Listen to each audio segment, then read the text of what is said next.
အားလုံးပဲမင်္ဂလာပါ UK Match TV ရဲ့ Facebook နဲ့ YouTube Channel ကနေကြိုဆိုပါရစေကျွန်တော်တို့ဒီတစ်ပတ်စနေနေ့မှာပဲဒါအင်္ဂလန်ပရီးမီးယားလိနဲ့အတူတခြားစိတ်ဝင်စားစရာပွဲတွေကစားခဲ့တယ်အဲ့ထဲမှာဥရောပဘက်မှာဆိုရင်လာလီဂါထိပ်သီးတဲ့ကဒါဒီဘာဆိုနာတင်းကဆယ်တာဘီကိုကွင်းတွားကန်ရတယ်ဂျာဗီယန်နန်တက်ကတော့ဒီပွဲကိုကိုင်းမကိုင်းသေးပဲနဲ့ယာယီနီးပြစာကြီးပဲကင်လို့ရေမတွေ့ပွဲလေရှိတယ်ဆိုဘာဆိုနာကဆယ်တာကိုဝေးကွင်းသွားကန်ရတယ်ဆယ်တာဆိုတာကဟိုးတုံးတွေကဘာဆိုနာခက်ကစားရတဲ့အသင်းဒါပေမဲ့ပြဿနာကဘာဆိုနာပြဿနာကဒီပွဲမှာ3ဂိုးပြတ်ထိဥဆောင်ခဲ့တယ်ဗျာပွဲစား9မိနစ်မှာအန်ဆိုဖာတီနောက်18မိနစ်မှာဆာဂျီယိုဘူစကက်34မိနစ်မှာမန်ဖီဒီဘိုင်းနဲ့ပထမပိုင်းမှာ3ဂိုးပြတ်နိုင်တယ်အဲ့လိုနိုင်နေတဲ့ပွဲကနေဘာဆိုနာဟာ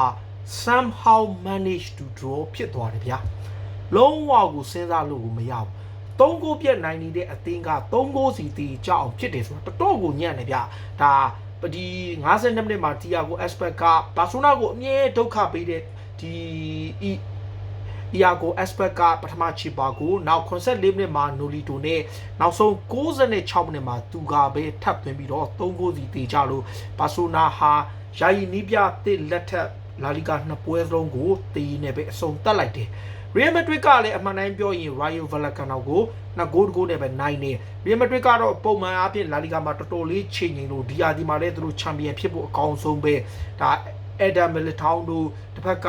အာလဘာတို့နဲ့တော်တော်လေးလူဆောင်ခဲ့သူတို့တိုက်စစ်ပိုင်းမှာအာဆန်စီယိုရဲ့ဘန်ဇီမာရဲ့ Vinicius Junior နဲ့ပဲကစားတယ်ဒါ Real Madrid ရဲ့ထုံးစံတိုင်းမှာ Real Madrid ခြေစွမ်းပြတဲ့အထက်မှာဒါအစောကြီးတဲ့ကထိုနီခုသွင်းတယ်နောက် Karim Benzema သွင်းတယ်အဲ့2ဂိုးတဲ့နဲ့ပဲ Real Madrid က AAC ထိန်းကန်နေပြီးတော့မှပွဲပြီးကန်ဒီမှာမိနစ်90ကျော်ကြာမှာ Vallecano ကတလုံးပြန်ချီလို့ 2-1 ဖြစ်သွားတယ်ဒါပေမဲ့ Real Madrid က La Liga မှာ AAC ပဲဒါဒီ Real Sociedad နဲ့အမှတ်2ကိုသူက28မှတ် Sociedad တဲ့2မှတ်ဖြတ်ထားတယ် Sevilla ကတော့အခုလောလောဆယ်မှာ24မှတ်နဲ့တတိယမှာရှိပြီးတော့တပွဲရောက်ထားသလို Atletico Madrid ကတော့22မှတ် Barcelona ကတော့12ပွဲမှာ18မှတ်ပဲရပြီးတော့တော်တော်ကိုဆူဆူဝါဝါဖြစ်နေတယ်တစ်ဖက်မှာတော့ဒါစီးရီးဘက်မှာ Juventus ပေါ့မက်အလက်ဂရီတင်ကစီးရီးမှာ2ပွဲဆက်ရှုံးထားရကနေသူတို့လည်းကန်ကောင်းလို့ Fiorentina ကိုတော်တော်ကိုခက်ကစားကြတာဒါ Mauricio ဒါဆာရီရဲ့အသင်းကိုခက်ကစားခဲ့ရပြီးတော့မှ90မိနစ်ကြာမှာ1 Cuadrado ရဲ့တလုံးတဲ့တော့ကိုနဲ့နိုင်သွားတယ်ဒါဒီပွဲမှာဆိုရင် Juventus ကအပြောင်းလဲတွေလုပ်တယ်ကိုသမားဆိုရင် Parin တို့ Rugani တို့ဒါတော်တော်များများတို့ဒီတော်တော်ကိုအပြောင်းလဲလုပ်ခဲ့ပေမဲ့ Paulo Dybala နဲ့ Morata နဲ့ပဲတိုက်စစ်ထွက်တယ်ဂိုးရဖို့ကိုတော်တော်ကိုရုန်းကန်ရင်းနဲ့မှာတလုံးတဲ့တော့ကိုနဲ့ပွဲပြီးသွားတယ် Atlanta ကတော့ Cagliari ကွက်မှာ2ဂိုးကိုနဲ့နိုင်တော့လက်ရှိနေထားရဒါ CD မှာတော့ဒါ Atlanta လည်းတော်တော်လေးတော့မဆိုးဘူးလို့ပြောရပါမယ်ဇာထိတ်ကဒါ Napoli နဲ့ AC Milan ကတော့30မှတ်စီပဲတစ်ဖက်မှာတော့ဘိုင်ယန်ကအိမ်ကွင်းမှာ Freiburg ကို2ဂိုးတဂိုးနဲ့နိုင်တယ် Leon Goretzka နဲ့ဒါထုံးစံတိုင်း Robert Lewandowski ကတော့လုံကိုလုံနေတောက်လျှောက်ကိုသူကြီးပဲဂိုးသွင်းနေပြီးတော့ဒါ Borussia Dortmund ကတော့ RB Leipzig ကို2ဂိုးတဂိုးနဲ့ရှုံးသွားတယ်ဒီရာသီမှာ Leipzig ကလည်းတော်တော်လေးခြေကျနေတာဒါပေမဲ့လည်းအဲ့ခြေကျပေမဲ့လည်း Leipzig ကဒါ2ဂိုးတဂိုးနဲ့နိုင်သွားပြီး Nkunku သွင်းပြီးတော့ဒါ Poulsen ကနောက်ဆုံးမိနစ်မှာနိုင်ဂိုးသွင်းသွားလို့ဒါ